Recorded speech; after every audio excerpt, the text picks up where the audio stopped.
And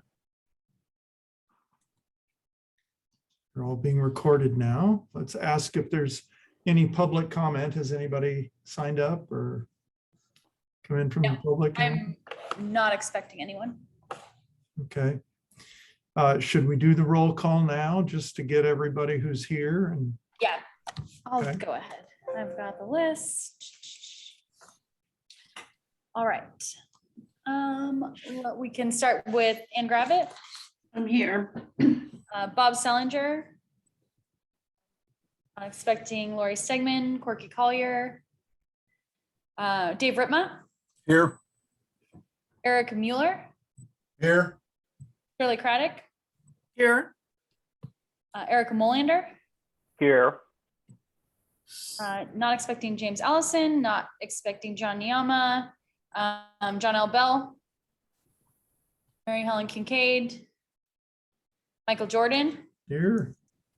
Steve Fancher, Chris Corky. All right, we're good to go. Tanny Stephenson. Here. Then as soon as Corky is connected, that will be our 8th and lucky number of board members to hold a formal meeting. All right. There's Corky. Sorry to be late. That's all right. Welcome. You'll never know how important you were today. Mr. Chair, if I may, just to introduce a new staff person. Please go ahead, Jim. I would like to introduce our new board coordinator, Wendy Lynn, who at least I can see on my screen. I think you can probably see her as well. Today is her first day and she's already been through several board meetings. So I just want to give you that context. In addition, she has recently served as a deputy director at Business for a Better Portland. So she's familiar with a lot of our local companies and some of the work going on in the business community to help contribute to a better community. She also served as an executive director of an not-for-profit organization in the Rogue Valley called Thrive. And Thrive, I believe, worked on food security and other food-related issues. And she has a lot of experience working for and working with boards. And again, today's her first day and she's been awesome so far and we're really excited to have her. And as you may know, what this will allow us to do is free up some of Emily's time to serve as a project manager for standing up your new agency. So we're really excited to have the beginnings of some new capacity to help move this work forward in a way that is effective for all of you and for the folks we serve. Wendy, did you want to introduce yourself? Sorry to put you on the spot. Where'd you go? That's all right. I'm just juggling some multiple screens here. So trying to look at you. So hi, everyone. I'm really excited to be here. I really appreciate the work that is before us. And that's one of the things that drew me to this work. And I love to help people get connected and get organized. So I look forward to meeting you all in person and helping you out. Thank you. Thank you, Wendy. Welcome. And we appreciate this group, as competent as they all will sound to you today, need as much help as they can get. So welcome. So the next thing on the agenda, I think, are the financial reports. Janet?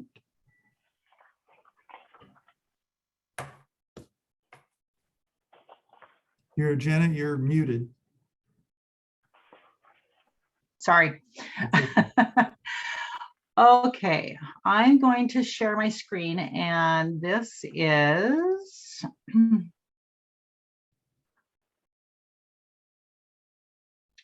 guys see that or? Not yet.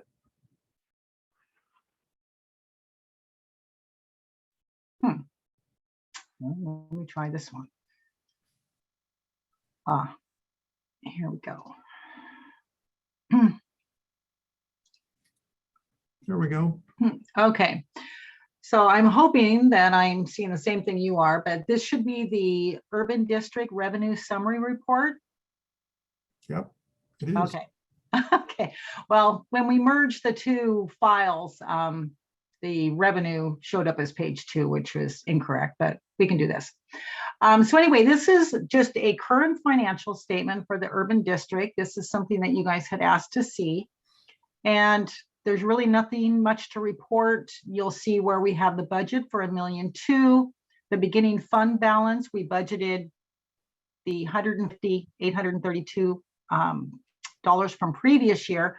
We actually transferred over 160 as we didn't use all of the funds last year. And to go to the expenditure side, this shows just expenditures budgeted $1,130,000 for materials and services. We've only spent $410 to date. We did also ask the city for the one of the draws.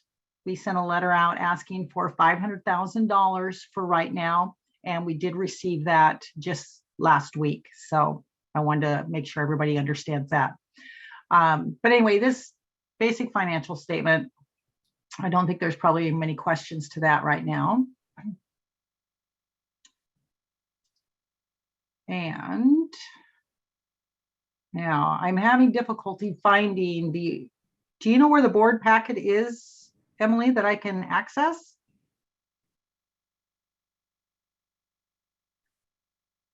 What document are you looking for? Want me to just share my screen? I can do that. If you could do that, yeah. Because I didn't get that report and it's not in the G drive, the revised report that Ben had sent out.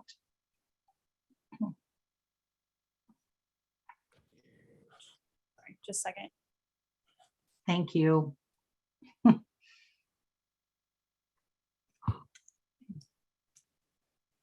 Now, the reports that are going to come up, there is the contract report, and then also Ben put together a really nice combined financial report.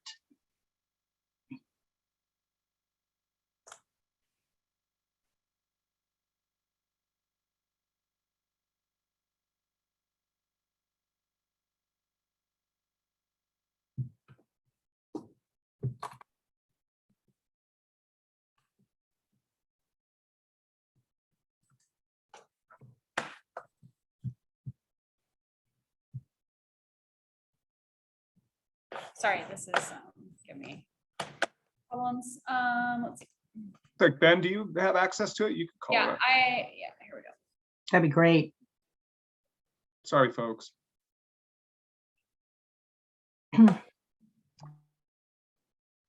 Joys of Zoom meetings. There we go. Okay. Nice. This is a report that Ben put together with all of the data so that everybody can see kind of all the districts, all the entities, you know, laid out very nicely.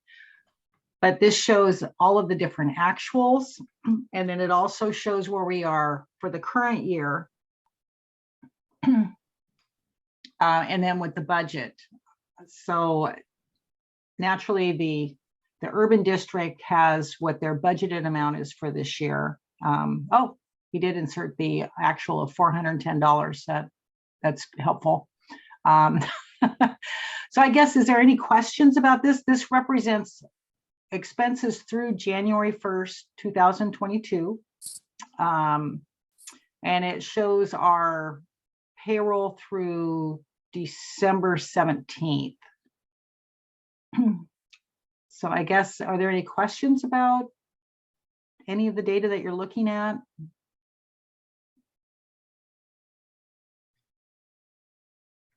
From the finance team, anything these numbers are trying to tell us that you'd like to share with the board, Ben or Janet or Keith?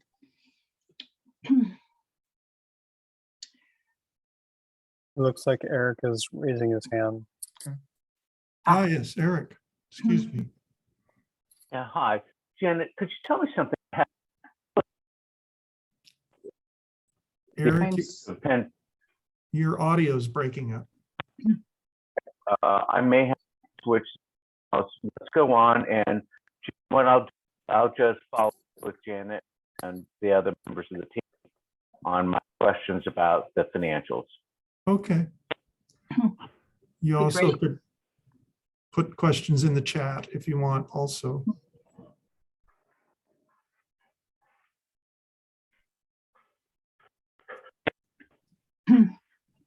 So any other comments or questions about this one? The contract report was in the packet also. So Yes. assuming any questions about that, you'd be ready to take also.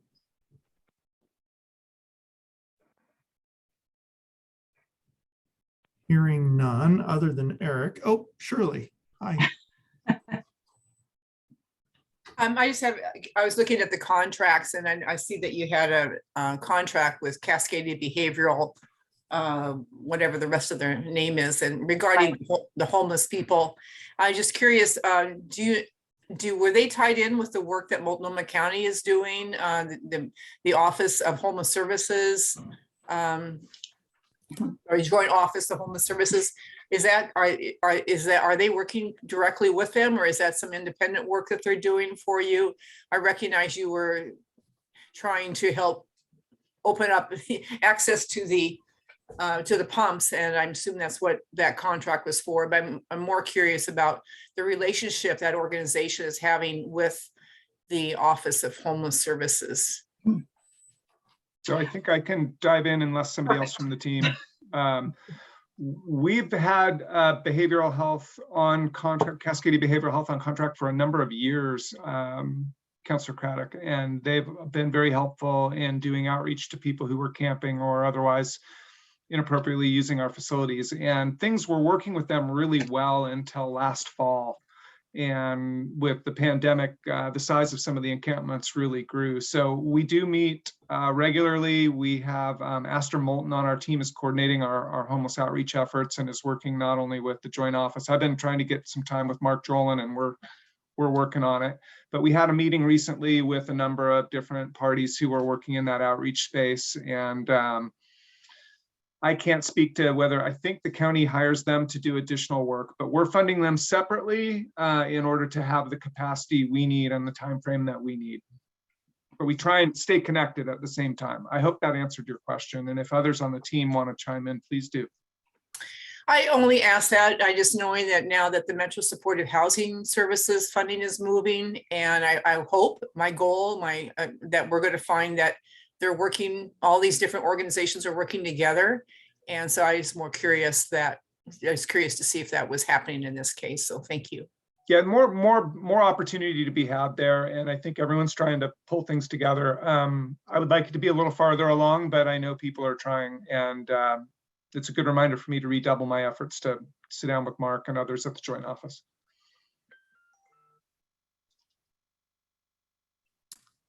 Any other questions or comments regarding the financials, or Janet, anything else, or Ben, you want to add? Welcome, Mary Helen. I'm looking at all of the individual boards' financial statements. You know, we're only halfway through the fiscal year, but everything looks to be very much on track. The majority of all the assessments have been received. So I think everything looks, there's no red flags, I guess. Everything looks fine. Good to Just where know. we expect to be. Okay, then there's nothing else there. We have a number of resolutions on the agenda. And Colin, I think you're up first with the Levee Ready Columbia project. Thank you. Let me just share my screen quickly. There we go. So the first resolution that you have before you is a resolution for this Urban Flood Safety Water Quality District Board to indicate its willingness to absorb the work of the Levee Ready Columbia partnership and the work that's set out in. Colin, there's no screen. And we're not. Oh, thanks, seeing it. sir. Let's see. How about that? Nope. Oh, yep, here it comes. There we go. Okay. No, I'm with you, Janet. Solidarity and technical Thanks. difficulties.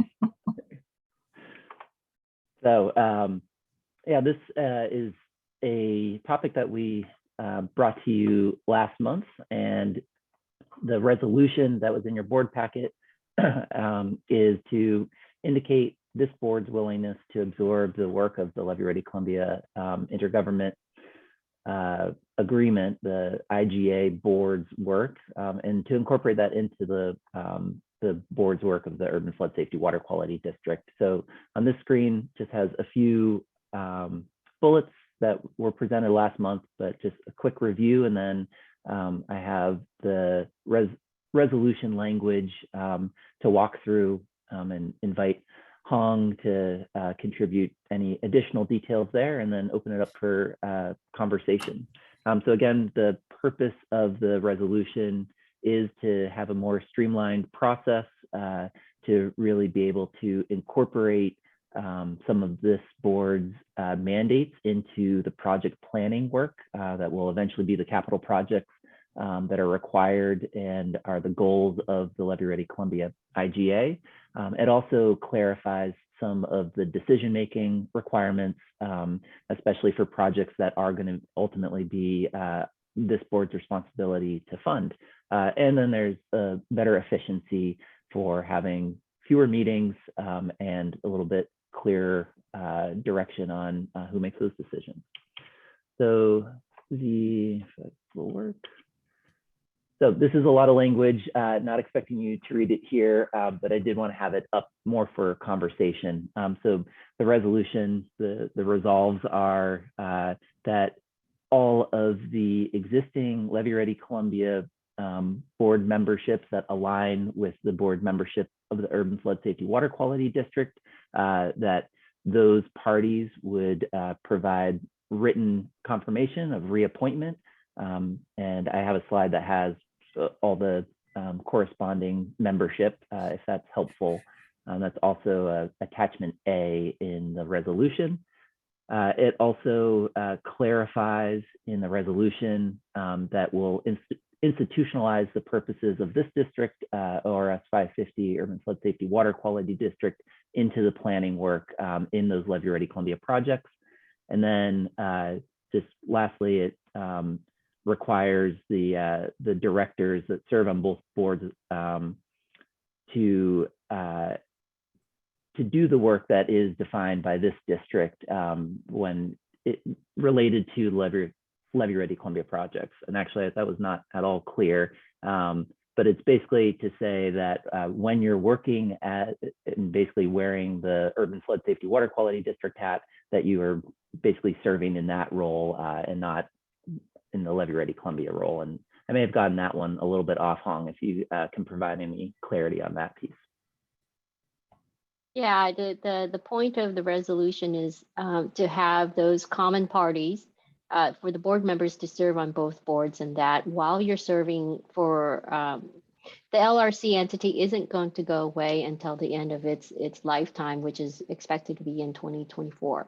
But between now and 2024, while you have common board members serving on both boards, that while you do the work for LRC to consider the purposes of this particular district as part of your decision-making process, so that you can start institutionalize those values and goals of this district into that work, which will eventually be carried out by this district. That has been the intent the entire time. Thank you, Hong. That was much more clear. So wanted to open this up for any questions or discussion. Questions by board members? I'll just add another point that all of this is obviously contingent on the LRC party being willing to make the reappointment. So while this board can vote to move this forward, nothing will happen until the individual LRC party gives its consent. Okay, Hong, I have a question then. There are, I can't remember, 3, 4 folks who are not the same right now, a few, I can't remember how many. Do they all need to be reappointed with the concurrent members before you can do business as the LRC group? I think the LRC group can continue to hold its meeting with whoever is the current board member. Okay, So, and, all right. and until all of, if that is the choice of the LRC party who has common members, Right, that at the time of the reappointment and when all those reappointments happen, then that can start. I see. Okay, It's basically a takeover of the urban district right, until or by the urban district. until yeah. those appointments have all been made, we would still have to work with the old roster, I assume. Correct. Okay, all right. Mary Helen, you have a question? I might be thick as a brick here, but what you just asked, Mike, made me not understand. I'm a member of both, so I understand how that works. But those LRC members that are not a member of the Urban Flood Safety Water Quality District, now, do they become part of the Urban Flood Safety Water Quality District? What happens to them? Yeah, so Colin, can you show that chart where we're tracking the appointment? So you'll see, Mary Helen, here that you will continue on in your capacity as the representative of the LRC in place of Val. And Val will just have to work with you to provide any input that the Penn 2 board may have with respect to work of the LRC Okay. and the urban district. Okay. Okay. So I think Val's on the call and I think that he's spoken to somebody, so, okay. Another good example is me. I'm the current MCDD rep, and when MCDD board meets, they would vote to make Corky their LRC rep, or whoever they want, but presumably Corky, right? And until that happens, I'm still on the LRC. Okay. Yeah, that I help? think, and I think so to ensure that we all are operating on the same level, we would like to have each of the LRC party there on the left to send in to the staff here, and I'm assuming either Emily or the new person we've just hired, a statement that says, as of such and such date, Penn 2 has appointed Mary Helen now to serve as the LRC representative. Hong, I'm sorry, I'm interrupting, but I'm going to suggest that maybe you send that statement out to them for them to sign and send back to you. Sure. Yeah. However, sure. Shirley, you had a question? Thank you. One of the reasons why Metro had the arrangement we did is and Lisa as a staff person, I considered the LRC for a while to be the technical group, and the group is working behind the scenes, of course, helping us move all this forward. So my question is, will there be a supporting technical group that will be working with some of us are in elected positions here that will be, supporting the work of the Urban Flood Safety Water Quality District from each of these jurisdictions?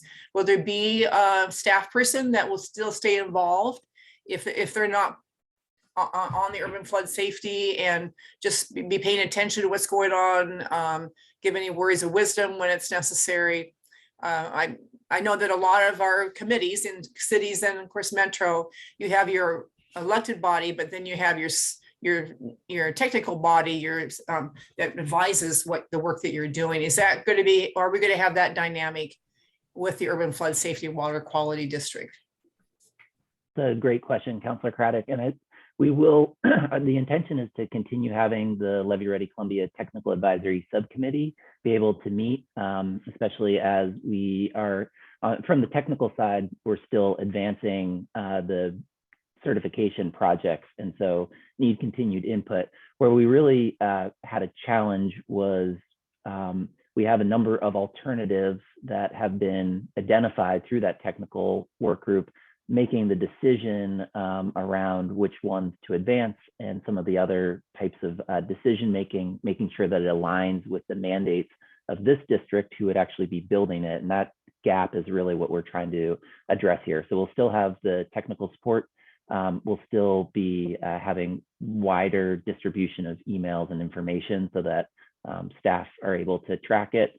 And then we'll be able to combine the sort of planning effort with hopefully the capital construction effort through this.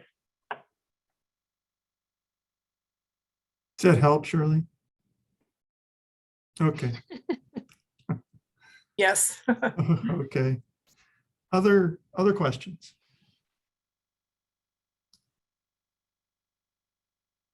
If not, I'd entertain a motion on resolution 220103.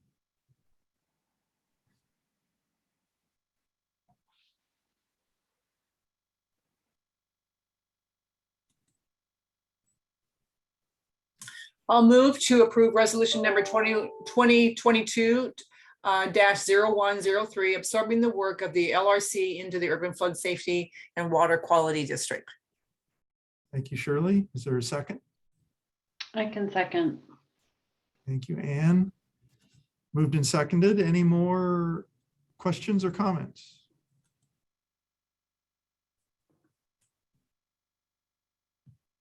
If not, Emily, would you call a roll, please? All right. Anne Gravitt, Sorry, yes. Corky Collier,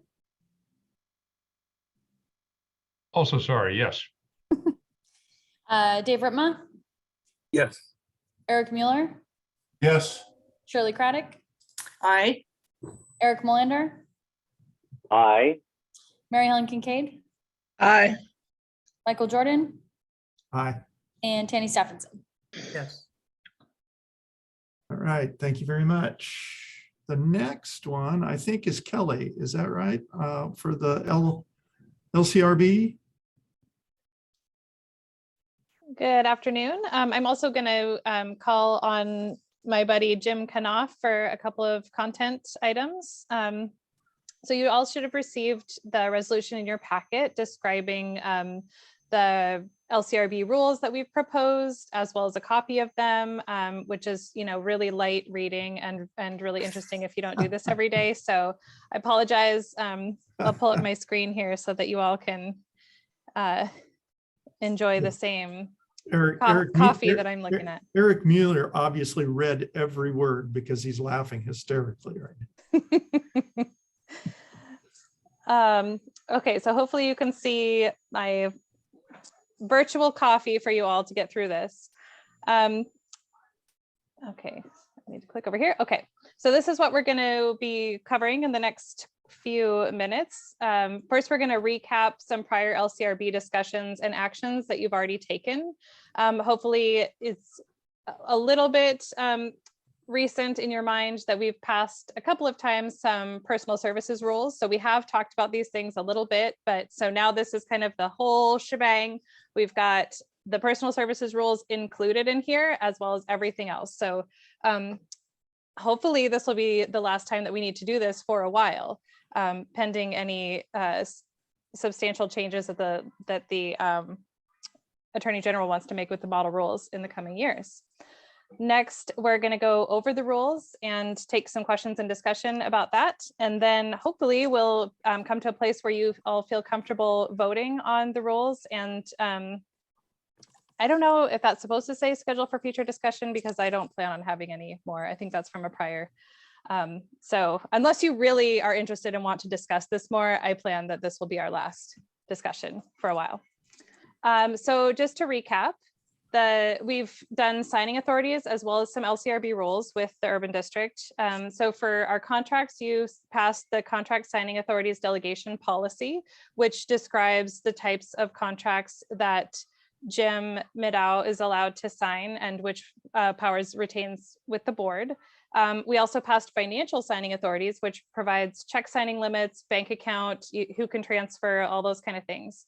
And then kind of the third leg of the stool is these LCRB rules, which govern the actual procurement of public contracts. Oops. Oh, I can do that with my mouse. Okay. This board has decided to be its own LCRB. So actually, we should go into session as LCRB, Mike. I should have done that first, if you don't mind. Mike, do you want to, can you call us into session as LCRB? Oh, excuse me. So late, but not too late. I'd like to call us into session as the local contract review board for the Urban Flood Safety and Water Quality District. Perfect. So you all will stay in your same role as the board, but now you go into session as the LCRB. So you get to make these decisions for your own board, which is a little bit different than the other boards that we manage, which we've discussed. And if we don't pass these LCRB rules, then what we would do is to follow the Attorney General's model rules.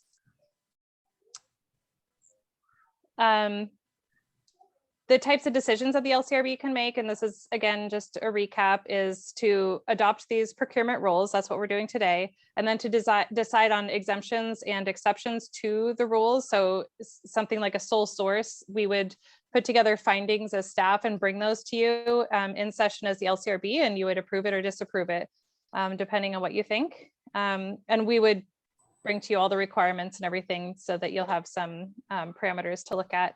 But this, as LCRB, you do not approve individual contracts. That's what you do in session as being a regular board. So with this board, it matters less, all these distinctions, because it's just this group of people. In our other boards, it does matter because we have to get together a whole different set of people to be the LCRB. So it's a little bit more complicated. And then we'll review the LCRB rules for you each year as the model rules change, just so that we make sure that we're that we haven't fallen behind and that we're not doing anything illegal, and to consider some new options that may become available as the model rules are changed from year to year. So the rules that we've proposed for you in the resolution mostly follow the model rules. There are a few modifications and additions that we've made. The most significant section we've already done, so that's kind of helpful. The personal services contracts is kind of where we have the most flexibility, and there's the least amount of guidance. And so we've already sort of put together something that we think will work well for this board. And we can't skirt the statutory limitations for public contracting through the LCRB rules. So there's kind of a finite box that we can work in, but we feel like hopefully some of these modifications and additions will give us the flexibility that we need in our contracting. So I'll stop. Are there any questions at this point? I don't know if I can see everybody.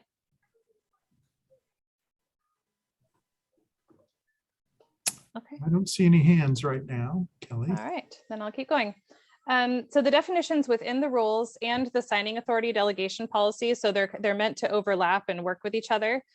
So district contract is very broad, and it means basically anything that you might sign that is binding, versus what we call a public contract, which is limited to contracts that are subject to the public procurement laws and rules.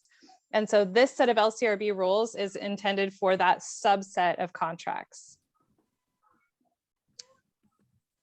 So in general, when a project manager is getting ready to procure goods and services for their project, they will come to Jim and Nicole and ask them some questions to get their project going, because they have to follow certain procurement procedures. So in general, there's some financial limits that are set. So as an example, if you're procuring goods and services that are $10,000 or under, there's a lot of flexibility. You can direct appoint some vendor that you think will work well. Some agencies kind of do the opposite, where they put a lot of restrictions on 10,000 and under, because that's how they're doing outreach for COVID firms. So trying to get some diversity in their contracting.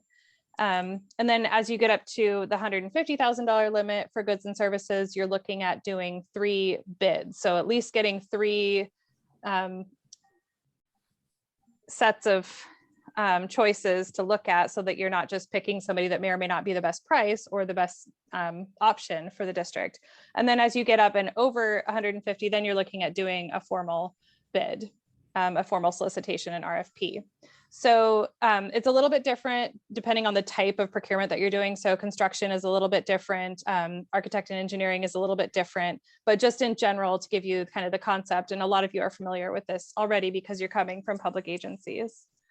And then depending on how that contract was procured, that limits how we might be able to amend it in the future. And so there are times that we'll have to come to this board to ask for permission to amend contracts or extend them or increase the amounts. And then there's times that the public contracting law will dictate what we can and can't do. So that is my job, and Jim Knopf's job is to make sure that we're staying within those limits so that you all can feel comfortable that we haven't done anything untoward in our procurement practices. And this is a nice little summary that Jim Knopf put together, just kind of about where this law came from. And this is also in your packet, so I'm not going to go over this, but it's really to get the best deal for the public's money, because that's what we're doing, is we're managing the public's money. And this is how we make sure that we're not spending too much, or that we're getting the right set of goods and services for the district. And some of the the differences between what we've drafted for you and the model rules are that we've added some clarifying definitions. We've provided limitations to sole source procurements, extended the time for acceptance of an offer, allowing bonding requirements, et cetera, et cetera. You can read. But this is the point where I am going to ask Jim Knopf to give a brief overview of some of these items. And I'll just quickly, oh, nope, there we go. This is all there is. Okay, so I took out the slide where I compared it to our prior set of model rules with other districts, because it doesn't matter, we're starting fresh here. So Jim, if you don't mind, and then this would be a good time also to ask questions about the content of the LCRB rules if you have delved that deeply and have some. He's the content guy. Well, thanks, Kelly. You put together a great presentation, so thank you for that. Just to highlight a few things, as Kelly mentioned, that fifth bullet, the personal services section in numbered 200, that was previously adopted, and you've used that in the past. And that's key because the Attorney General model rules lack a lot of the clarity and definition for us to be able to enter into personal services contracts in a beneficial manner. So that was a carryover from what you had before. We also then expanded the section 230, as she mentioned, on the emergency procurements, just to put a little bit more structure on it. Same with the surplus property disposition. It's helpful to have clear and current dollar amounts. Many years ago, limits were sometimes $1,000 or $2,500. Typically, we group things and pool surplus properties together in larger groups and get rid of them in a more efficient manner. And if you do look at the LCRB rules that we provided you, section 500, or excuse me, section 600 is really rather extensive. I don't recall, there's maybe 8 or 10 pages there. As the district moves forward, hopefully with some construction, with enhanced funding from the federal agencies and partners, we want to make sure that our procurement requirements and guidelines line up with those federal requirements. There are some unique differences that the federal government requires. I don't want to get into them now. We don't have to be concerned with that, but this puts those rules at our fingertips so that a year or so from now, if we are successful in getting some, or further out, federal funding for some larger projects, we'll be able to come back to these rules, review them, and remind ourselves, oh, what are those little steps that we have to do now for the feds that we haven't had to do for local contracting authorities through the model rules. That was really all I wanted to address, but wanted to leave time for questions. All right. For those of you who, I was going to say those of you who are still awake, any questions or comments regarding the resolution? I know I made fun, but I know how important this is. Yeah.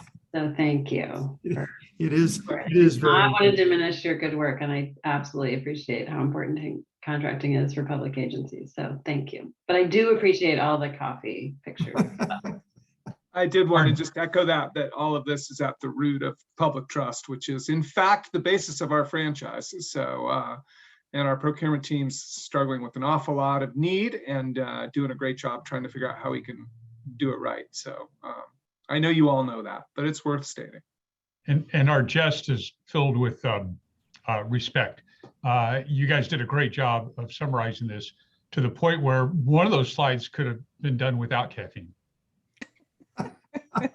All Well, I right. appreciate that. I will say this set of rules, it tracks the set that was passed by the JCA for the other districts, minus the public services section, which is a little bit different, or the personal services section, which is a little bit more refined for this board because we've spent a lot of time making sure.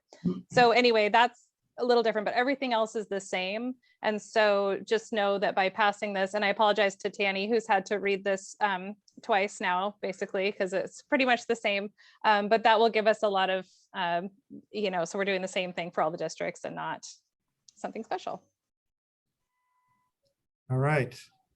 If there are no other questions or comments, there is a motion on the screen that the chair would entertain. Mr. Chair, I move to adopt resolution 2022-01-02, local contract review board adopting local contract review board rules. Thank you, Tanny. I'll second it. Tanny moved, Mary Helen has seconded. Any further comment or questions? If not, Emily, would you call the roll, please? Yeah, Ann Gravitt, Yes. Corky Collier, Yes. Dave Rema, Yes. Eric Mueller, Yes. Shirley Craddock, Yes. Eric Molander, Aye. Mary Helen Kincaid, Yes. Michael Jordan, Aye. and Tanny Stephenson. Yes. Great. Thank you all very much. And thank you to the staff for the presentation. Very thorough. Really appreciate it. And the next item, Colin, you're up again for the Revenue Subcommittee, I think. Yes, two items for the Revenue Subcommittee. The first is the recommendation from the committee on which revenue options to model, and the second is on dissolving the committee and instead having the full board serve to perform the work of the Revenue Committee because of the number of people that are currently on that. So let me share my screen with more success this time. There we go. All right. So just a little bit of background. We've been doing these presentations at least the last few months on what the committee has been talking about. But over the last two meetings, the Revenue Committee has been whittling down what options to model. And at their January 12th, last Wednesday meeting, had a discussion and made a recommendation on which ones to include in the actual model. And I just want to make it very clear that that process is not a decision on what the actual revenue plan is or what revenue tools will be used in that plan. Rather, it's a decision on or a recommendation on what should be included in that model. Also, just wanted to give a little bit of detail on the level of granularity that we'll be able to see in the model. And so there'll be a number of geographic ways and comparisons that can be seen. So everything from properties that are within the managed floodplain versus within the watershed versus outside, as well as geographically by jurisdiction or city. There'll also be a series of typologies for sample customers, and so be able to compare different revenue options based on various locations and overlapping jurisdictions. And so I wanted to do a couple things. I wanted to talk through the what is being recommended by the committee. But I also wanted to give room because there was a really good conversation and some disagreement on what should be included in the model. So I wanted to make sure that board members that serve on that committee have room to share their perspectives. So what I'll do is first go to the next slide, show what is in the recommendation, then give some space, and then I have another slide that just has the next steps in the process so people can see how this, what gets modeled will be further discussed over the coming months. So the committee recommendation is to model a number of utility fee options, also general obligation bond, and what was added and was sort of considered in the messy middle the last couple of meetings was to include modeling for a permanent rate or local option levy. So to be clear, those two options are not currently in the legislation. And so there are political and technical difficulties around those two options, but because that is how many other levy districts around the country fund, especially levy systems, that was approved or to be in the recommendation, at least to provide some comparison. Before that went in to the recommendation, we had Nick Poppanuck with Tiberius Solutions on the ECHO Northwest consulting team do an analysis on compression loss. And so that was presented to the committee, illustrating one of the big issues around property tax is the compression issue and the issue of fairness. So I want to make sure we give room to talk a little bit about that, and that would be an important point of conversation as we go through this revenue modeling in the coming months. The other recommendation is to only include impact fees, system development charges, if our internal MCDD engineering team, development review team is able to come up with a, that will be able to collect $1 million or more per year using that option. And so over the next couple of months, we're going to be doing a bit of analysis on likely upcoming projects and whether or not that amount of revenue is possible.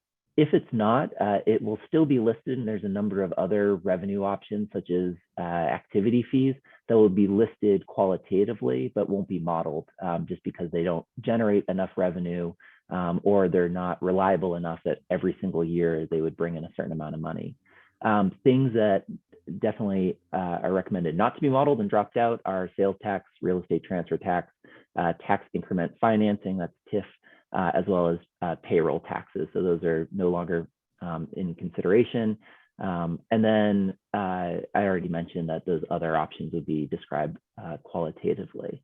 So at this point, I wanted to stop and see if any board members wanted to share some of their perspectives, because there was really on that property tax, modeling the permanent rate and local option levy, there was some disagreement, and the vote reflected that. So wanted to give a little bit of room for any board members that would like to share their perspectives. Go ahead, Dave. Well, I was one of the points of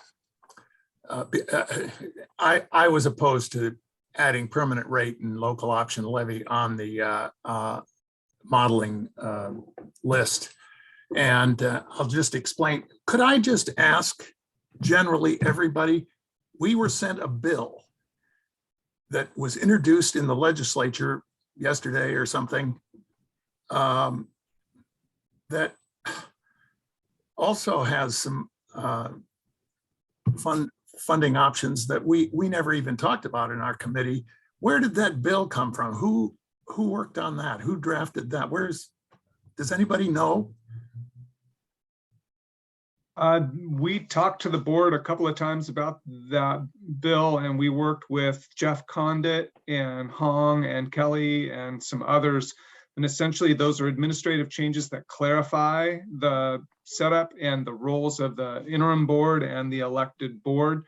What the bill is intended to do is give the board the option to refer a bond sooner and to call for an election a little bit sooner. We could potentially, if you all agree, if this bill passes, move as soon as May of 23, which we can't do under the current statute. We need to take more time to move through some steps. All right, the meat of my question concerned the one other thing the bill did, which was allow the drainage district assessments within the drainage district of properties directly benefited.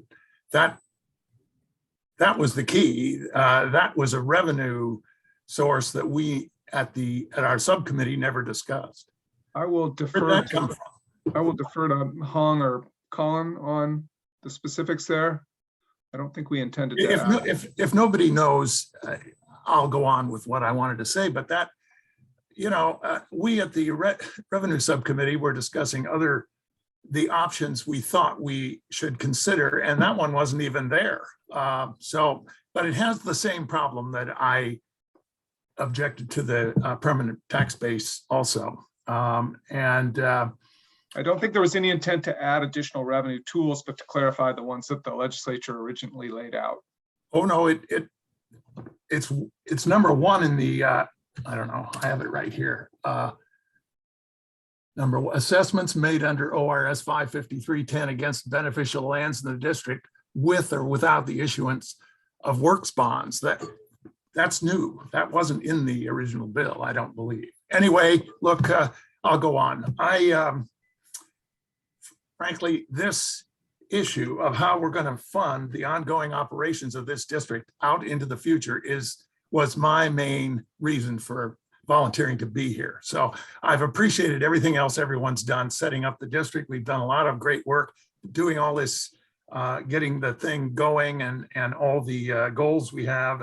And I've agreed with everything, but this, how we fund ongoing operations, we received a presentation a couple of years ago in Troutdale. I say we, it's Sandy District and the city of Troutdale, that made clear that there was not going to be property tax funding this district because of compression. That I considered absolutely fundamental, and compression is what is going, that first of all, the permanent tax base and the local option levy are subject to compression. And we shouldn't be having our staff even study those. They're not allowed, they're not even allowed under this new bill, that whether it passes or not, I don't know, but they're not allowed under the current bill as a funding option, and staff time should not be spent studying taxes that are subject to compression because they're not fair. I mean, basically, whenever a property subject to compression is by whatever formula, whether it's the drainage district formula or property taxes, will not be able to pay its fair share. And the properties that are not subject to compression or not as much compression will pay more than their fair share. This is going to be a problem all over the county. And we shouldn't even be considering that option. We should stick with the, the utility fee can be justified throughout the county in my reading of it anyway, because the entire district benefits the entire county. Not maybe directly, but a case can be made, or at least we should try. So that my objection, and a third of the revenue subcommittee voted against the recommendation that's being forwarded to you, and 2/3 voted for it. So it was a split, let's put it that way. And the basis for that split was assessment, basing it on assessments, either property taxes or drainage district assessments subject to compression, is fundamentally unfair and shouldn't be studied. Because I've been in government long enough to know once you start studying it, especially if staff is kind of a mind to study it and want it included in the mix, it ends up happening. And I don't want it to happen. I think it's wrong. Anyway, I do think the studies that were made around the country of other district fundings, I think they all had property taxes paying for it. Can't we be more creative and do something that's fair? So anyway, that's my pitch. I don't mind dissolving the subcommittee and having the entire committee or this entire board be the finance committee. I think it's very, very important, and I'm for that. But I urge this. One other comment. This deserves a little more study. We received a fire hose of information shot at us on Monday for a Wednesday meeting that was over almost 300 pages, which I looked through but didn't really have a chance to study. And I don't think this received the study that it deserved. That's my pitch. Thank you, Dave. Appreciate it. Other comments regarding this? Yeah, I'll chime in. I agree with, most if not everything that Dave said. There's some real concerns here. On the flip side, of course, this is just to study it, to model it, not to make the decision. But I think Dave kind of pointed out, once you start down that path, it's kind of hard to come back to. So I guess my caution is, if everybody here wants to model these things, remember this conversation in a few months. Because these concerns are really, I completely agree with Dave. They're really legitimate concerns, I think. Okay, thank you. Others?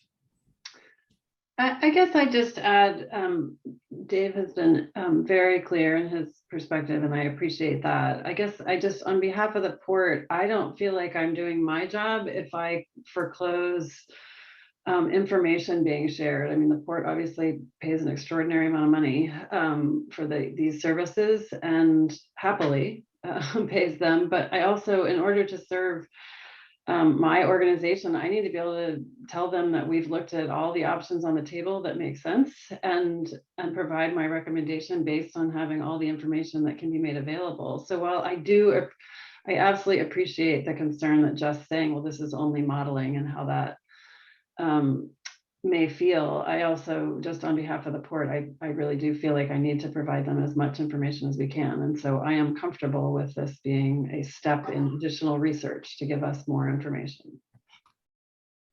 Thank you, Anne. Eric Mueller? I guess I will unfortunately completely disagree with Anne's last comments. From my standpoint, we're talking about researching something that, even if we find it attractive, we have no authority in the statute to pursue.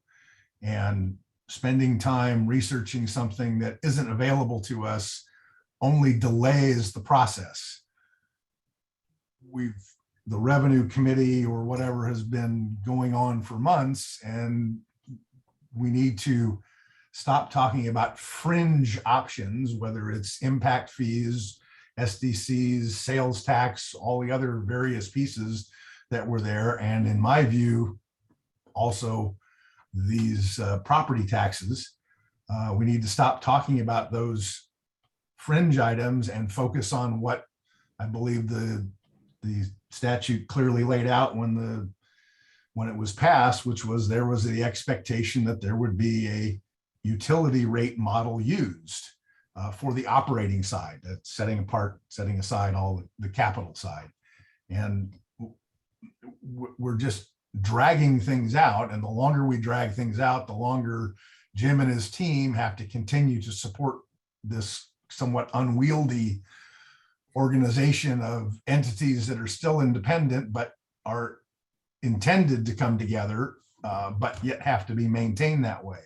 And I think we're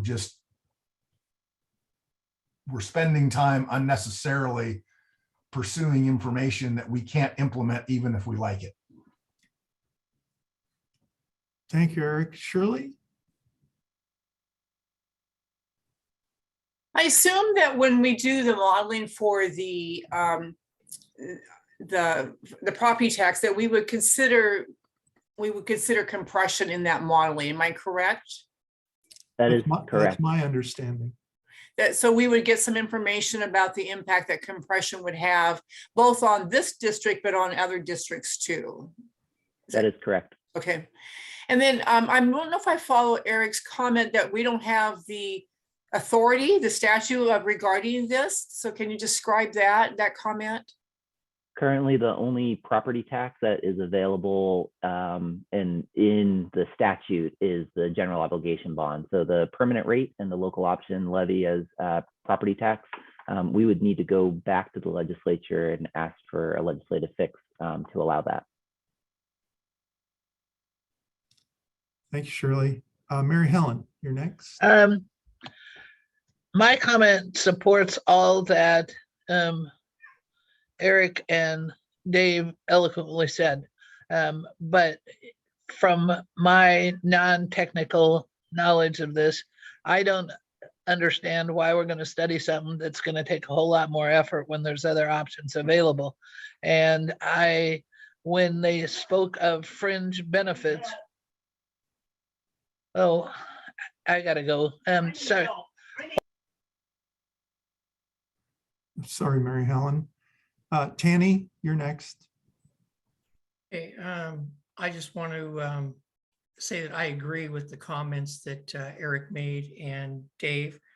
I don't know why we would spend resources to research something that we really can't do. I think that's kind of a waste of money, and I think we should be better stewards than that. And, compression is going to, I think, adversely affect some properties for sure. And we've talked a lot about fairness and people paying their fair share. And how is compression going to affect that for those properties long term? And we've talked about a utility fee to fund this thing for years. I think that's a great point, Tanny, and I think that is exactly why the consulting team initially wanted to show, and it was at the request of the committee to really show just what the compression loss looks like, because it is something that we've been talking about, and it is a concern, and that was what their analysis showed, is that especially for different mixes, I think the utility fee would always be a part of it, but that the compression loss is pretty small. The rest of the story that the modeling would show, and of course it's up to you on what you would like to model, is that from the fairness perspective, there's certain, from a progressive and regressive consideration of a utility fee, there's certain winners and losers for the utility fee too, and it would expand the ability to balance that and actually potentially have greater fairness. But again, it needs to be modeled, and so that was what that initial assessment from Tiberius did, to kind of at least give the committee some more information about how bad compression loss might be, and even under some really conservative or I guess aggressive scenarios similar to the 2008 economic recession. Oh, okay. Thank you, Colin. Other comments or questions? I think for those of you who were not in attendance at the subcommittee, I think you got a fair representation of the concerns that were voiced also at the subcommittee. So I think you've got a view of this. So without any other comments, Shirley? You're on mute, Shirley. Excuse me. I sure understand the concern that Councilor Rittman has along with Eric and Tanny. But I don't think this is the time yet to make a decision to not evaluate this. We need to look at all these options, and the information will definitely steer us in the appropriate direction.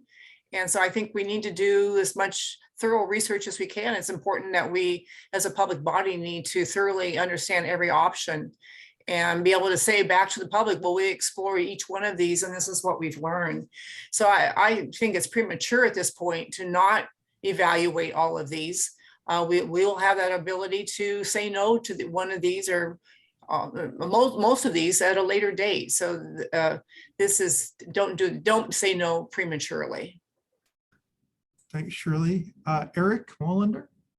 Yes, I think that as we look at how we finance this organization and our capital spending going forward, we need to recognize that different tools are very effective based upon what caused them. So, for example, when we talked about system development charges, that's a great method of financing it when the incremental capital spending is caused by a government agency or private company.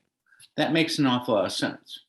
And we've taken the further step of saying, if it's not really going to be that germane, we don't need to stick it into the model. Similarly, when we start to talk about the local option levy, that's a method of financing that really is time limited. It has to be reapproved by the board and by the voters, and that is subject to compression before anything else. So a local option levy really is not good for ongoing operations or for long-term capitals, but this is really project financing. And if we have in the future elements of our delivery against the law, against 550, we may need to think about having a local option levy to pay for project financing. And then it sunsets after a period of time, after 5 years. So I think that we need to teach each of these financing options and then tie it back to what's underlying it and the cause for us to use that. Thank you. Thank you, Eric. Emily? Yeah, I just wanted to let you all know, just because of the number of people in the meeting, for your current, with your 2 vacancies currently, a quorum is 8 board members. And so you would need 8 votes from the board to move this forward. And it doesn't appear that we would have unanimous support for moving this forward. So I guess I just use that information as you will. If you call for a vote, it would only pass if it had 8 votes. Well, thanks for that procedural update. So, given that, the chair would certainly entertain the motion that's on the slide at the bottom, but I'd also entertain another motion if someone is so inclined. I say that because I'd really like the modeling to get done and get us moving. So I have a crazy idea, and it's not vetted with Colin, so it's probably should go through him. But would you like us to pull together a brief scope that would determine how many hours it would take to look at this and bring it back? I don't know whether that helps the board. Well, might also give us a chance to incorporate some of the feedback to ensure some of the folks from East County that we're going to look at the concerns they've raised. Again, I'm trying to be helpful here. I want to leave to the board the decision about what to model. Well, maybe I misheard at the subcommittee meeting, but at least I heard that modeling the permanent and local option levy would be a marginal cost at most because they already had all the data in. So anyway, that I just I recall that too. Appreciate you being helpful. I'll stop. Eric Mueller? Yeah, I just wanted to ask, with people dropping off and leaving, do we still have enough attendance to continue to conduct business? Yeah. Do we have 8, Emily? Because I'm not sure Mary Helen is still with us. You're muted, Emily.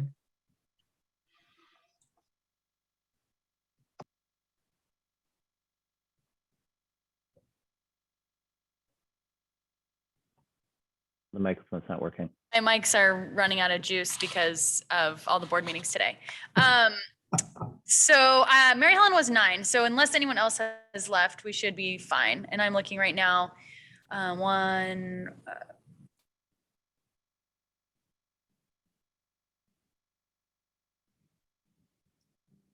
Yeah, we have 8. Okay, so we've got a quorum. We can do business. But as you heard, Sorry, I'm back. and now we have 9. So that's great. it would take at least 8 votes to pass either motion, any motion, I guess, on this. Is that correct, Emily? Yes. Okay. So the chair would entertain a motion. Eric Mueller? Mr. Chair, I was going to suggest potentially addressing the resolution that was in the packet that I think there's less division on first, and then maybe coming back to what's on the screen second, since I know there's not agreement on that, but I'm not running the sequence of the meeting, so I request. So Emily, it says that the Zoom host won't allow me to start my video, but I don't mind. Okay. I turned it off when you walked away, just in case. Okay. Yeah. So That's okay. I think that's a fine suggestion, Eric. At least we can keep moving. So well, if that's the case, then Mr. Chair, I would move to approve the resolution that's in the packet, resolution 2022-0101 of the Urban Flood Safety Water Quality District, dissolving the Revenue Analysis and Development Subcommittee. got a motion I'll second that. and a second. Any discussion about that motion? Who was the second, please? Porky. If there's no further discussion, Emily, we call the roll on the motion? Sure. Ann Gravitt, Yes. Corky Collier, Yes. Dave Ritma, Yes. Eric Mueller, Yes. Shirley Craddock, Aye. Eric Molander, Aye. Mary Helen Kincaid, Yes. Michael Jordan, Yes. and Tanny Stephenson. Yes. Thank you, guys. Appreciate that. And also provide a brief update on next steps. And it's not going to, I think, resolve the motion for the recommendation, but it can at least provide a little bit more information on where we're going, if that's helpful. Go for it, Colin. All right.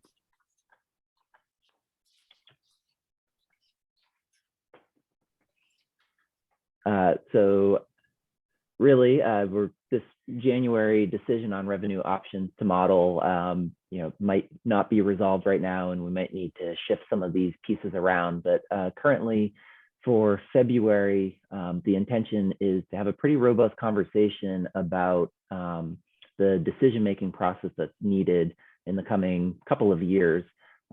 We have been working with Sarah O'Brien, who is on here. She facilitates that revenue committee. And we've been working on a roadmap of a number of pieces that need to happen strategically for this to move forward. So we'll be walking through those and some of those big decisions that need to be made during the February meeting. We will, as long as we're able to get some recommendations for what should be modeled, we'll have an initial model run that's going to be done in March. So we'll begin having conversations with the board members. This full board will now serve to direct this work.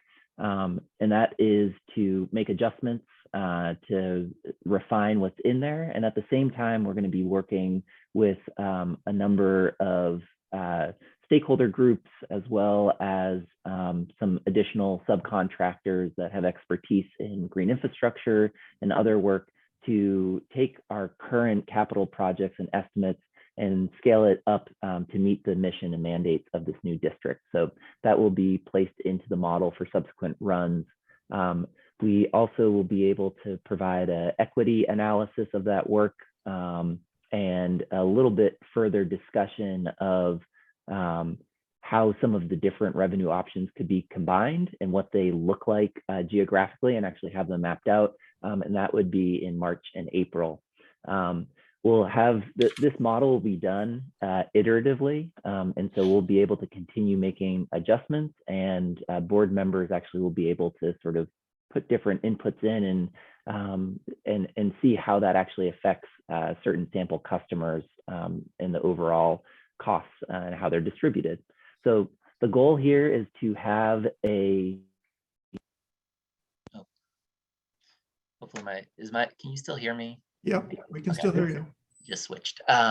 So the goal is for June and July having a recommended revenue plan or a draft revenue plan, and by November having an approved revenue plan. And so we'll do most of the modeling will be completed by June, and then we'll have to have some additional conversations that will be ongoing around implementation and timing of all of that. So again, in February, we'll have a much more robust conversation and have this all laid out on a calendar. And that will be the next steps in that conversation.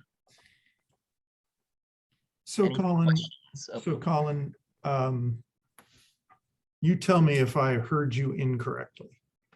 It sounds to me like we can model options just about anytime we want for the next couple months. And we can even do variations on options we haven't even considered yet, if we thought of one that might help with the overall revenue approach. Did I hear that incorrectly? I think we're tracking.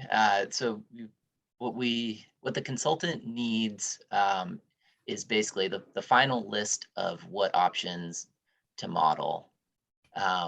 Things can be taken away, and I think only certain things can be added. So if we decided on a whole new set, that would be difficult.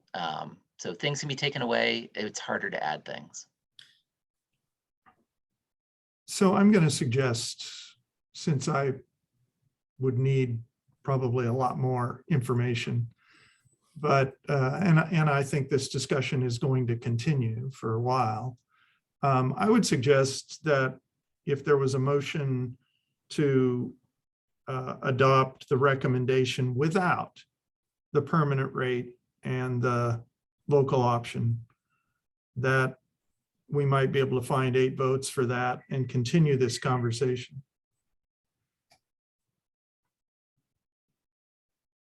Mr. Chair, Yeah, Tanny.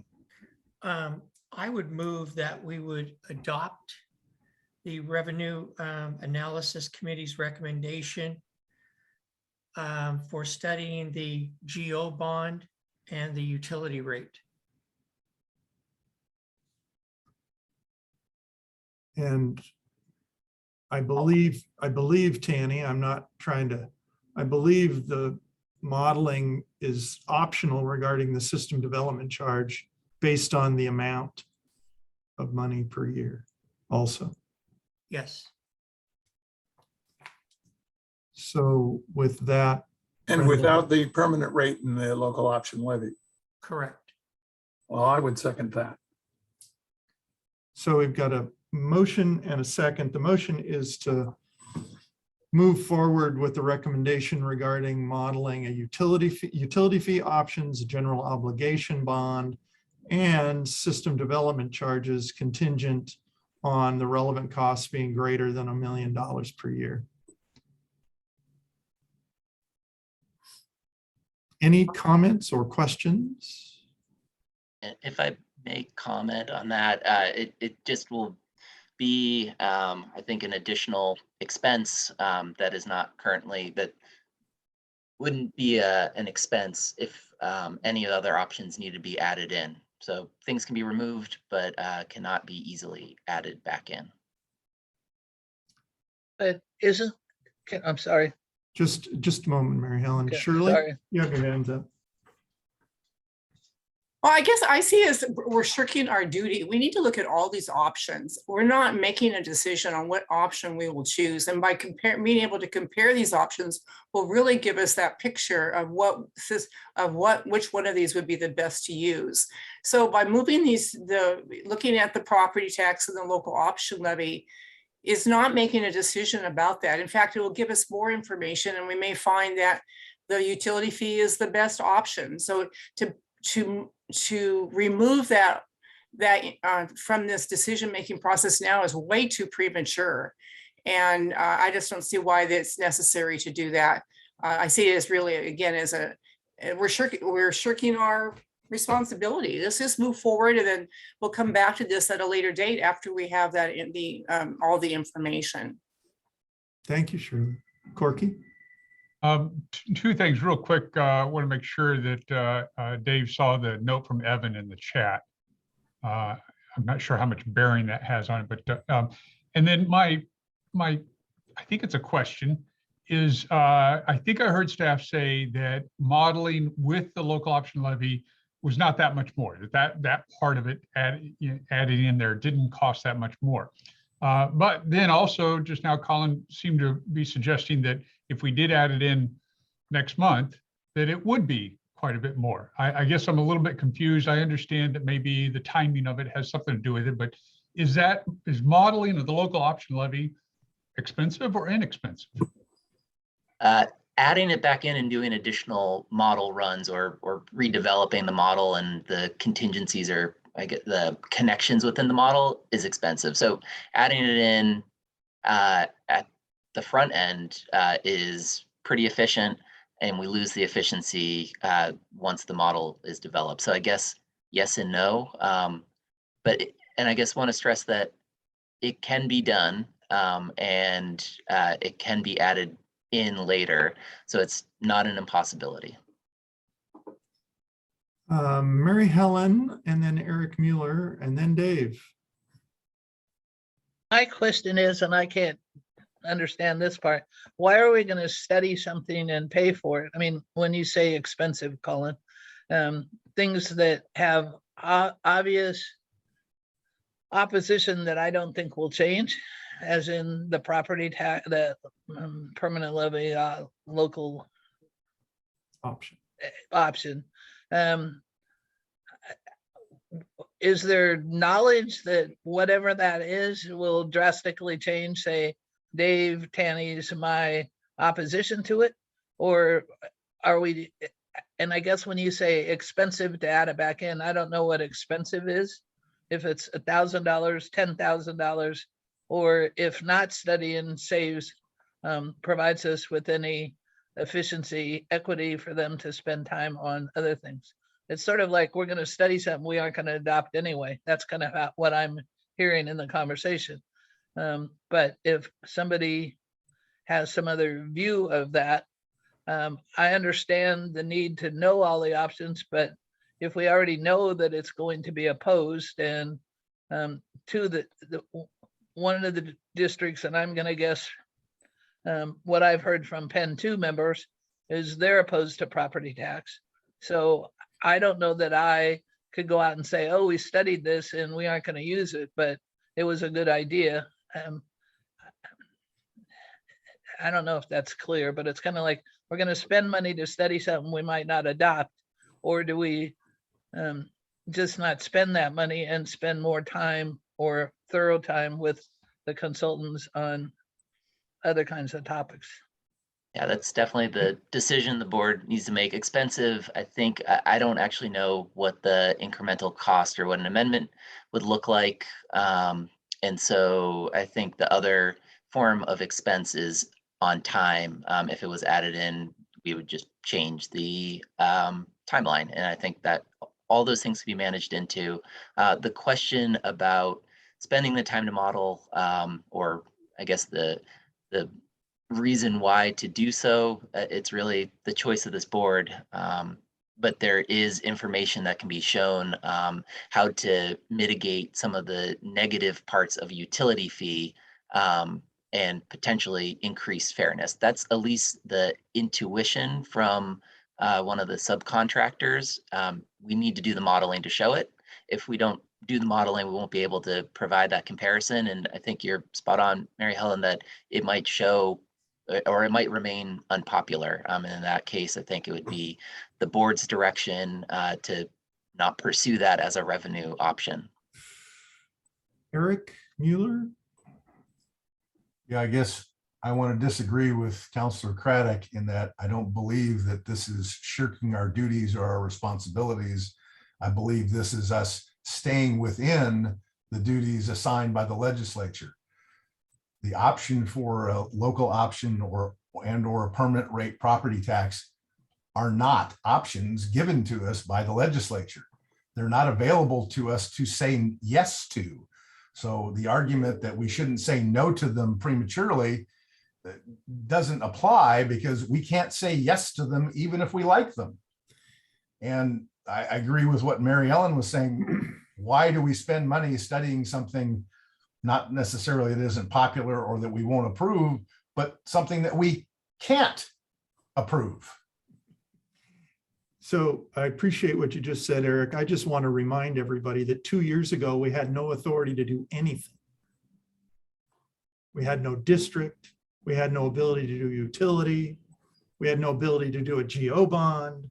We had zip 2 years ago. So things can change. Anne?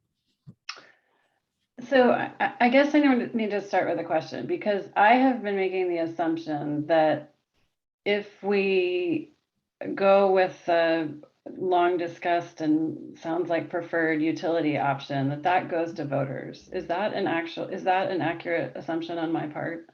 It only goes to voters if it's referred, or if this body refers it, because you have the authority to form a utility under the statute by your own motion as a board. That is a referable act. And so if there was a petition to refer it by voters, it could be referred. And of course, this board has the authority to refer it to a vote also. Thank you for that clarification, Mike. So then my assumption is at least accurate, that there's there's at least a decent chance that this is going before voters and will require, and therefore has some political lift. This is a brand new, will be perceived publicly as a brand new tax that and our communications challenge is extraordinary, that people are going to be confused and not understand what this is. So while I hear you, Eric, that the property tax has political challenges, I think all of this has political challenges, and it will be incumbent on all of us to sell what we think is the right solution. So I don't want to eliminate the property tax, a look at property tax, nothing more than a modeling of property tax because of a political challenge. I think we have a political challenge no matter what. Thank you. Dave? First of all, I endorse what Eric said, Eric Mueller, about doing something that we're studying, something that we're not authorized to implement. And in fact, I think the only fair way to get a good study of utility fee and GO bond funding for this district is not to include the permanent or local option levies as an option, because that will always be in the background as another option. Let's try to study the utility fee and GO bond option of funding this. That's what was promised in the beginning. And I think it needs a fair assessment without the distraction of studying something we can't even do. The argument that we need all the information about all the options applies to sales tax and payroll tax and real estate transfer taxes too. I mean, and we decided those are too out there, I guess. Anyway, certainly I think those shouldn't be studied, but I feel the same way about the fundamental unfairness of compression of taxes subject to compression. They're just not the way to fund it. I appreciate it, Dave. We got that. Hong? Yeah, I'll just add, I have not, so I apologize that I've not been attuned to the subcommittee's discussion on the various funding options and what the relative directors' positions are on it. With respect to the legislative amendment and what is being authorized under the new, the suggested amendment that has gone to the legislative body. Please be assured that we won't send anything or move forward with any funding authority that isn't authorized by law. I recall that when we drafted the language that we only recognize financial options that are permissive under the law. So to the extent that there is a concern about the legality of certain particular options, it's something that we would have to look at. So there needs to be a distinction between what we can do and what among the options that the board can act on that is authorized by law. There is a separate question about what the board should do, so or can vote to do. So at this point, I don't know enough about the various tools that are being discussed, and I think Evan may have some input on the language that is at issue here. But we wouldn't be offering anything up as a funding tool if it's not authorized. I can assure that to this board. Yeah. Thank you. Goodness, Hong, you won't let us do anything illegal. I really appreciate it. Evan? Yeah, I just wanted to note, Councilor Ripmus raised a question about language in the bill that, or the legislative concept that Emily sent around. The language that you read out loud is actually from the original ORS 550 statute, and only the language in bold is what we are asking the legislature to continue to consider adding in or fixing. Understood. I was wrong about that. Great. I know that language is really confusing. But multiple staff thought we had assessments until the legal review was done and said, no, because property tax is limited to only geo bonds, you can't use the existing assessment structure that the drainage districts currently use. Right. So we read that language the same way you did as well. The other point that I just want to make sure is part of this conversation is we modeled a utility rate that has never been passed anywhere under the LRC structure. So while there was a lot of that rate that we looked at, the stormwater piece is done. The cities all do that quite a bit. But the levy component has never actually been created anywhere. And so while there is, I think we were really confident at the time that we had found something that would work. There has been a lot more work done since then. And there is no guarantee that we can get that levy component of the utility rate that we originally modeled passed, since it really will have to do a lot of work to figure out how to make it viable and do research to see how to stay. I'm speaking about things I don't really know, but I'm sure Hong and Kelly can speak to it in a lot more detail. So there are pieces of this that I just want to make sure that folks understand that the utility rate isn't a surefire thing. As Mike mentioned, it can be referred. So it's a slightly easier option because we have the authority for it currently, but the legislature really gave us the authorities we have now based on what we asked them for. They looked to us to tell them what the LRC partners wanted at the time. And what they asked for at the time was based on the modeling we had done and the politics at that moment. So this board certainly, I think, has latitude to examine many different options, and we can certainly go back and talk to the legislature about it. They want us to get this right and to never come back to them again. So I think, we're poised at this moment if we have to go back and ask them for more, but it will mean timing delays as well. Okay, thank you. I've got a motion and a second. And to remind everybody, the motion is to approve the recommendation for a utility fee modeling, geo bond modeling, and the SDC if the numbers are greater than $1 million per year.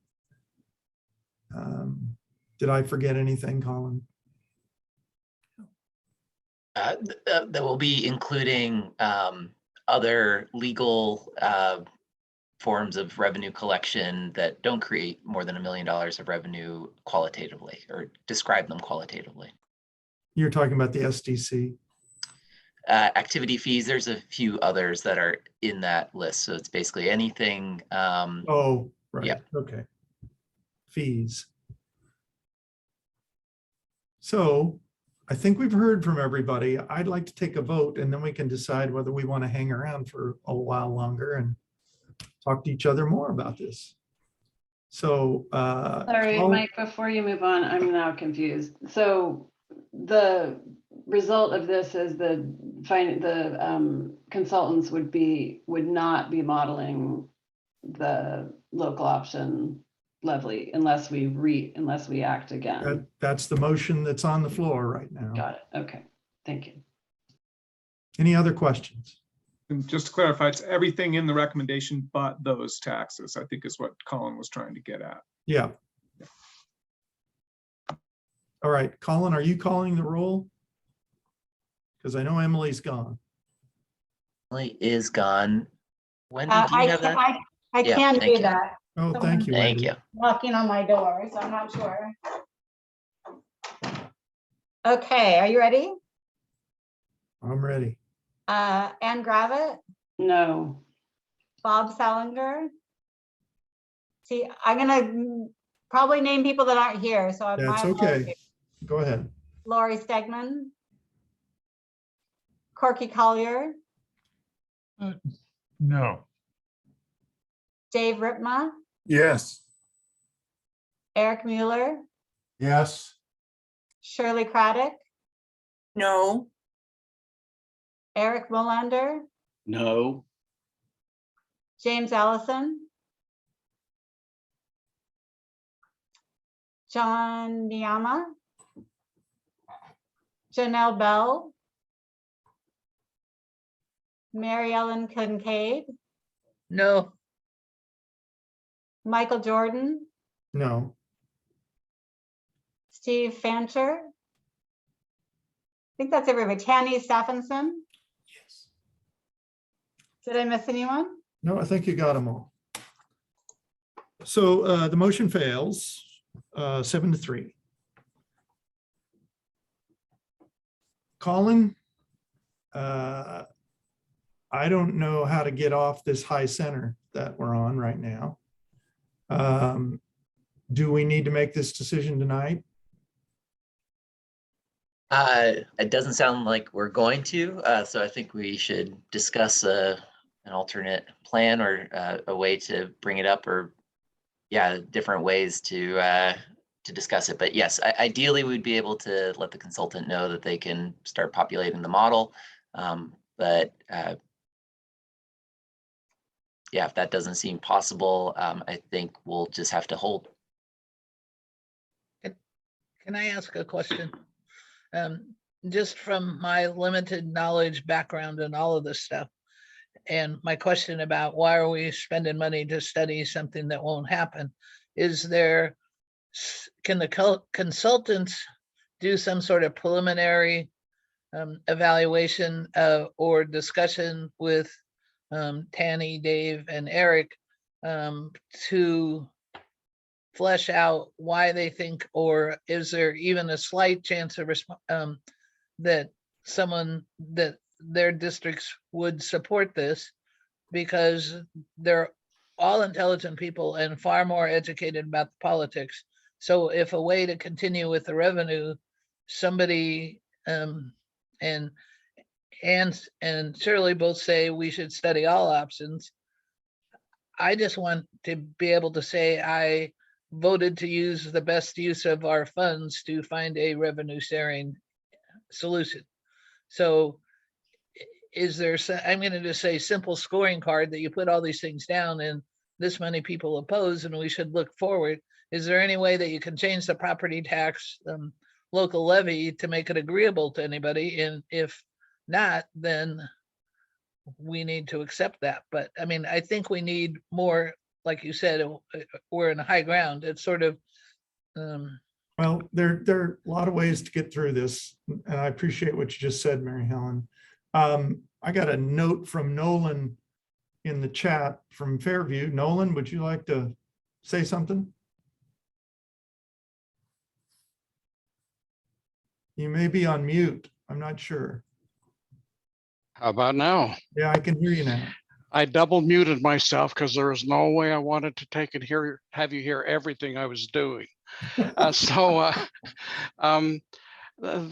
Regarding the conflict or deadlock in the two different positions. I would propose a compromise where we amend the motion to allow the property tax to be modeled only for the purpose of supporting the rate development. I see some value in being able to, as we try to sell to the those who pay the rate, and as we develop what the rate is, to have that property tax information in hand. Also, again, not for the purpose of levying a permanent levy, but for the purpose of helping develop a rate and sell a rate. That was my thought. So what, if I hear you correctly, Nolan, you would suggest that the motion be to basically model the recommendation from the subcommittee, but declare an intention not to use property taxes, either in a permanent rate or a local option levy. That is correct. It is just for the purpose of Modeling. helping develop the rate and marketing it, or providing information to others. Sure. Colin, you have your hand up. I was going to suggest a different alternative, at least put it out on the table, which would be to approve all of the recommended modeling options to go into the model itself, but not provide any of the output on the permanent rate and local option levy unless this board explicitly requests it or approves an amendment that would allow that to be shown. So have it in the model because it's harder to add it in later, but don't provide any of the model outputs for permanent rate and local option levy unless the board requests it. Okay, that's reasonable. Eric and then Mary Helen.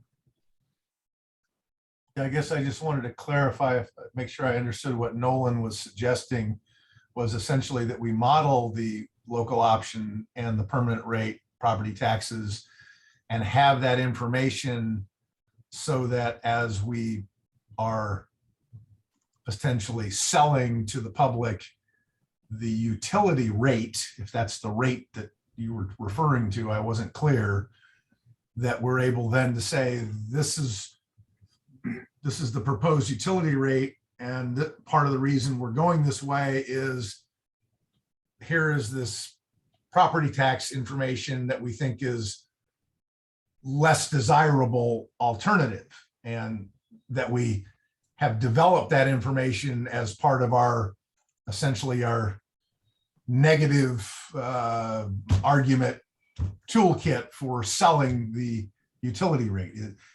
Nolan, is that what you're suggesting, or am I completely out in left field? You did cover 50% of it. The other 50% is that as we develop the utility rate, there may be some information that we gather as we look at a permanent property tax rate, which we're sort of under right now with the fee, that would be useful in helping us come up with a fair and equitable utility rate. So if I may, just to add to that, you know, when you go out and survey the public regarding different forms of taxation, most people understand that the current property tax structure in Oregon is inherently unfair. And yet, over and over and over and over again, voters vote for it because it's what they're familiar with. It's what they understand. This utility fee will be a new thing for people. And you may need a negative argument about something they're very familiar with, like it's inherently unfair because of compression. And we modeled the compression, and we can tell you actually which folks benefit and which ones don't. I don't know that that will actually happen, but one could certainly understand why people would say, well, why didn't you do a property tax? I get that. I get how it works. Maybe not. Dave, you had your hand up. Yes, I I'd be amazed if anyone says that. Oh yeah, I want a property tax. But it's possible. I'm not saying it's impossible, but on Nolan's idea, I appreciate the attempt to compromise this, but the study of the utility rate should be comprehensive and complete. It doesn't need to have a property tax that isn't even authorized for us, that we're going to study in case it helps us to analyze a better utility rate. That just, I'm sorry, I can't agree with that. Okay, got it. Mary Helen, you've got your hand up and I've had it up for a while. It's okay. It's a fake hand, so it didn't hurt. I want to agree with both Ann and Nolan have both said we need to know those facts, because do we know for certain that a utility rate's going to be cheaper than a property tax? Do we know that? And dealing with citizens, and I don't have any fear of not getting elected or constituents or big entities to answer to. Those people are going to tell me what's cheapest and that's what I want. They don't want to pay more money. So if we can say the utility rate is $10, but if it would have been a property tax, it'd be $15. They're going to say, I choose $10. Because either way, they're going to have to pay for something. And I think it's going to boil down to having that. If it is a negative argument, I don't know if that's even been determined, but it sounds like just because you say property tax, people don't like it. But what if it is cheaper than a utility rate or any of the other options? So I'm coming at it from a standpoint of somebody's going to have to open their wallet and pay. And I'm not going to choose to pay for something that costs $15 just because it's not a property tax. Okay, we are going fast nowhere here. So I'm about ready to adjourn after Jim's executive report. And let's see. We have 15 members on this board, 10 of which are here. So I may have to make some phone calls and make sure we have 15 at the next meeting. And maybe the numbers will look different. So with that, I think we're done here tonight. Jim, you have anything to executive summary to let us know? Well, we're going to figure this out. This has always been the toughest nut. This is going to continue to be hard, and you guys are doing a good job talking about it. I do have a piece of business that I would like to share with you. I'm going to turn it over to Keith Hobson. This seems really small in the grand scheme of our conversation. However, it's important for you to know. So we have a payroll timing challenge, and Keith Hobson, our interim CFO, is going to describe it to you. We have shared it with the chair of MCDD and with Mike briefly, just so they had a heads up, and they asked us to share it with both this board and MCDD. So we're going to do that. Keith, could you take it from here, please? Certainly, thank you. Good afternoon. I'm Keith Hobson, the interim CFO for the district. We did want to alert you to a minor timing issue we'll have in reimbursing costs from the new district back to MCDD. We've developed a new version of the chart of accounts for the new urban district that we think will really well serve the district and provide good information, but it is necessitating a change to the accounting database for that district that must be processed by our external service provider before we can fully record financial transactions for the new district. Excuse me. Our best estimate right now is it'll be sometime in March before this is complete and the accounting systems are up and running. We expect that the grant funds in the JCA for staff time to support the new district will be used up by the end of January, the end of this month. And staff costs after this month will need to be covered directly by the new district. Due to the delay in having the new urban district database up and running, this would mean that MCDD will be carrying these costs until they can be fully reimbursed sometime in March. Since the delay is only for around a month, it will not impact our year-end balances for either district. There's no risk to MCDD or the new urban district, since we will have adequate funds in the urban district to reimburse all payroll costs once we can begin processing transactions. And we have verified the IGA between the urban district and MCDD allows for a delay in reimbursement of costs expended by MCDD in the event the new district cannot immediately pay them. So no action is required on this, but we wanted to inform you in advance that this timing issue will be taking place, and I'm happy to answer any questions on it. Any questions on that topic? And then I'm going to try and end on a high note. We should get a hearing in the state legislature for the bill that we have introduced. And we've also been invited to testify before the House Transportation and Infrastructure Committee on the Portland Metropolitan Levee System Study. So we have real interest from the committee and the committee's chair. So we'll be working with a variety of our government relations experts and meeting with the committee staff later this week to pull together testimony in order to try and get the Congress to continue to fund the core work and the 2/3 federal share of our capital improvement program. So these are all good news items in terms of getting the federal funding and supporting our local community with outside dollars. So I wanted to end with that. Last, we are fully operational again. We have reached agreements with our operations team, with our local partners. We have Pump Station 4 in pretty good shape.